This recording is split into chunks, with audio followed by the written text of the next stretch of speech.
Então, o segundo cérebro e a medicina orofacial. Nosso segundo cérebro, aparelho digestório, boca é o início do processo metabólico para a quebra de enzimas dos alimentos, lactase, amilase presentes na saliva. Esse cérebro tem suas funções determinadas com a neurogênese do aparelho digestivo, com mais de 100 milhões de células neurais, neurônios, sinapses no intestino delgado e seus hormônios. Na boca, nós temos uma neurogênese própria no metabolismo dos nutrimentos, mastigados, quando ingerido, passa ao processo quimo, que lá no estômago. Então, quando ele está todo mastigado, já começou o processo da quebra de enzimas, ele vai ser levado para o estômago, né? Passa para o esfíncter. O estômago tem um nome, não é pilórico, não. O esfíncter da. Esqueci, já eu lembro. Mastigados, então ingeridos, passam por um processo do quimo no estômago, a fim de serem absorvidos no intestino delgado, por células neurais especializadas em nanopartículas que viram o quilo. Quer dizer, ali que vai ser o quilo, que vai ser passado para o sangue e nas necessidades de cada um pelas células que são inteligentes. Já nós vamos ver um filme e mostro direitinho como é que isso ocorre. Fundamental que as funções da boca estejam corretas para o processo digestivo dos alimentos finalize inteiro. Então, não posso falar que boca é funil, correto? Não é botar comida na boca. Desde os pequenininhos. Vocês que são pai, lembra? Pegava a papinha, punha dentro da boca e jogava lá dentro, né? Como se boca fosse funil. Ali já começa a criar o quê? Uma deglutição atípica, porque quando você bate aqui, a criança busca, a língua precisa fazer o movimento, né? A boca vai fazer o movimento, aumenta a saliva, começa a quebra de enzimas e deglute. Agora, se você coloca em cima, ele já deglute sem saliva. Então, os bebês, as crianças, quando começam a alimentação, quando começa a alimentação, 4, 5, 6 meses, que a média de tempo varia muito no mundo a respeito desse tempo, 4, 5, 6 meses, que é o tempo da papinha, nesse período que muitas das dificuldades respiratórias, né, do respirador bucal da deglutição atípica, ali que começa, simplesmente por falta de orientação. Então, o primeiro cérebro, olha que interessante, acho que vocês já viram isso, né? Mas, para ter uma ideia, o que é a parte neural do primeiro cérebro? Está envolvido na face, com todo o desenvolvimento. E, de repente, o segundo cérebro começa na boca, da boca ao ânus, que é o segundo cérebro. Como é que eu posso, no século XXI, ser dentista e trabalhar só no dente? Por isso que nós estamos lutando para ter um médico orofacial, que possa trabalhar não com as doenças intestinais, por isso já tem um médico que estudou para isso. Aqui vai ter um médico orofacial para saber como é que o intestino funciona. O intestino tem de funcionar corretamente. Esse cérebro tem de funcionar corretamente. Esse cérebro vai funcionar corretamente como? Com oxigênio, né? Que tem de correr todo esse processo, direto, cada segunda, cada inspirada, primeira condição de oxigênio que vai pela oxihemoglobina, vai praticamente 30% vai para o cérebro, depois boca, toda a face. De cabeça e pescoço é nutrido, né? E isso da mesma forma que na boca, os nutrientes da mesma forma. Michael Gerson, né?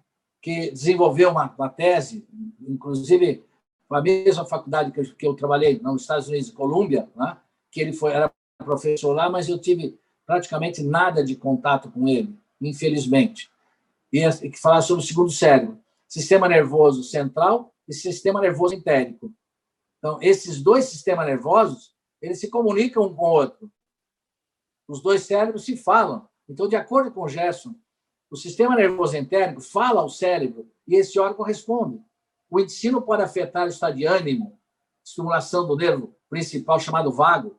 Se o intestino tiver com dificuldade, o sistema nervoso entérico, sistema nervoso central, um tem dificuldade de comunicar com o outro, porque o cérebro está com pouco colesterol, ou então está com pouco oxigênio, e o intestino não funciona, como é que é esse indivíduo?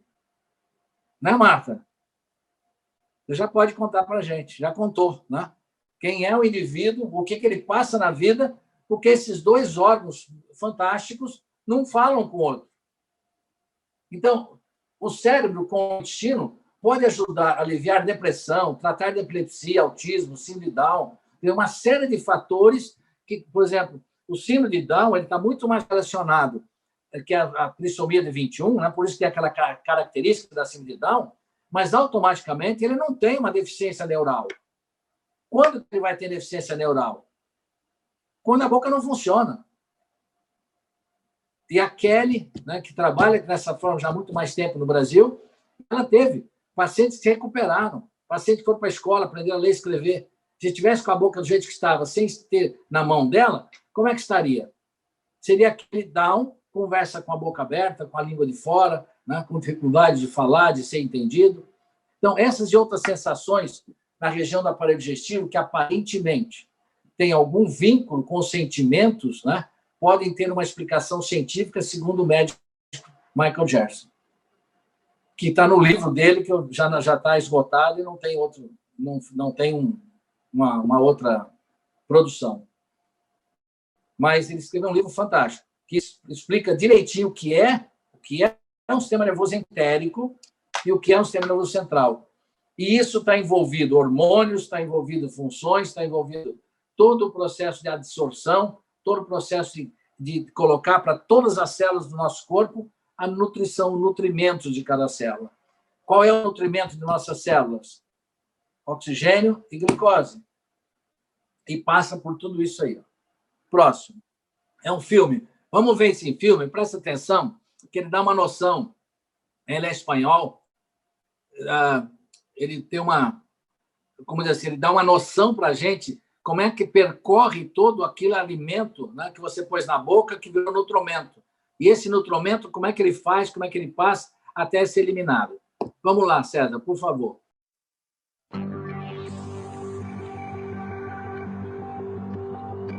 La digestión es un proceso por el que el sistema gastrointestinal recupera nutrientes importantes para el cuerpo y convierte químicamente los alimentos no utilizados en desechos.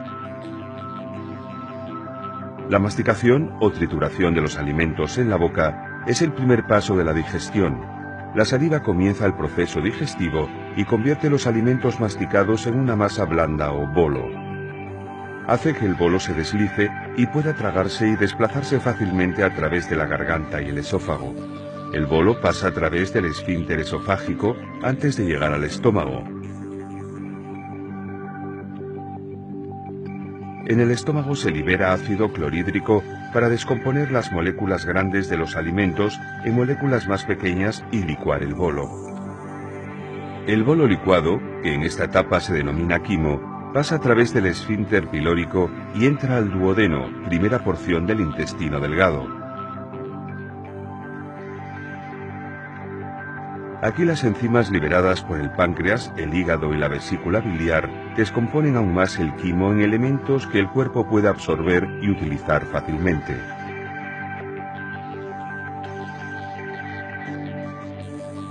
El intestino delgado está recubierto por una mucosa interna que presenta varios pliegues y proyecciones semejantes a dedos denominadas vellosidades.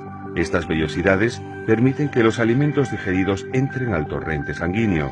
Aquí, en el intestino delgado, se absorben todos los nutrientes y las vitaminas. El quimo puede recorrer hasta 20 pies, 6 metros aproximadamente, en el intestino delgado, antes de pasar a través de la válvula ileocecal al intestino grueso. Prácticamente no hay digestión en el intestino grueso. El quimo no digerido que ingresa al intestino grueso se considera desecho. El desecho se solidifica a medida que pasa a través del intestino grueso, debido a que el cuerpo reabsorbe el agua del desecho en forma continua. El desecho se acumula en el recto o extremo final del intestino grueso hasta que el cerebro envía la señal para expulsarlo del cuerpo.